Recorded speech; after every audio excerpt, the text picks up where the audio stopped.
Are you tired of trying to market your business when everything feels out of control? Recessions, AI changes, platform updates, it's wild out there. We all know that. But here's the good news. Some marketing variables are still in your hands. Let's talk about what you actually can control and how to make those moves count for your business. In uncertain times, message clarity is so important. Confused buyers just simply don't buy. So your message needs to be like laser clear, super tight about who you want to help, what you solve, and why it matters to them right now. So get rid of the jargon, the cliches, say everything straight. Your audience should understand your value in 5 seconds or less. Okay, we all know you can't afford to market to everybody. No brand really can. Even the biggest brands in the world have to make targeting decisions. So double down on your ideal customer, what they're feeling, what they're fearing, and what they're needing today. Update your customer avatars and make sure that those are current for today's buying environment, and make sure that your buyer's world hasn't shifted and you've just kept the offer somewhere off on the left side of the road. So get the targeting right, but also make sure that you're empathizing and understanding your potential ideal customer in the changing environment that we're in. Content consistency is key. Algorithms change, platforms evolve, but consistency is algorithm proof, right? So be consistent, make sure you're messaging at the right frequency for your audience. Post with purpose, educate, entertain, and then, of course, convert. Set a content calendar and stick to it. Even if it's super simple, at least that keeps your feet to the fire and keeps you heading in the right direction. All right, let's talk about offer positioning. In tough markets, the best offer wins. And you're seeing a ton of that right now as we publish this video. There's a ton of value-based offers out in the market. So it's not just the loudest one, it's the best offer. So work on your bundles, bonuses, price anchors, and make your offer feel like it's a no-brainer in terms of value. People should look at that and just say, man, that is a great deal.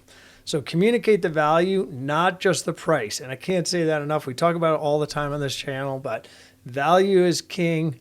Price is only an issue in the absence of perceived value. So focus on how you can create value around your products and services.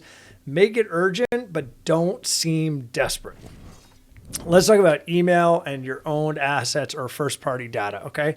I've said this plenty of times, and if you haven't had it happen to you, maybe this video will save you, but don't build your empire on rented land.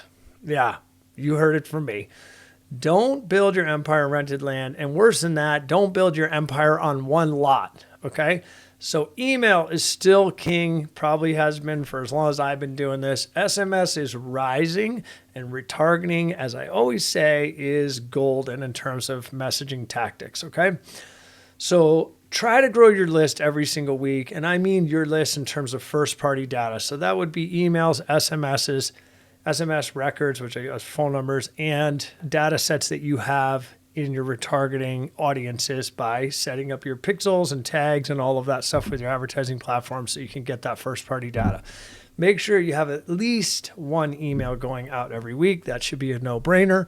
You don't want to let your list get cold, and it's so important that you take advantage of those first-party data sets that you have, right? That is your direct line when any sort of platforms go dark, the algorithm change, you get your account banned or whatever, right? Don't put your business at the risk of other people's decision-making. Yeah, little piece of wisdom there. Let's talk about the customer experience. So when budgets are tight, experiences win. Yeah. Retention is an important part of acquisition. Like if the environment is changing, if people are tightening up their spending, every customer counts so much more than it previously did because they're not going to just have an easy replacement behind them. So focus on making sure that your customer experience is exceptional and you're not just, running people through the conveyor belt. That you're actually holding on to and limiting attrition within your customer base. So think about your onboarding processes, your follow-ups, your thank yous, and your surprises and delights. Those are all part of that customer experience. And those might be if, you have a restaurant or some other type of business, it might not be onboarding, but it might be your welcoming script, your hostess stand scripting, right? And then how's your follow-up, your 2-minute check at a table? How's your thank yous, right? Check presentation and so forth, okay? And then what are the surprises and delights when somebody is in your business or working with you? Okay, let's wrap this one up. Stop stressing about what you can control. Get back to focusing on what you can control and double down on these levers: messaging, targeting, content, great value-based offers like we just talked about, and of course, maximizing and leveraging and growing your first-party data sets.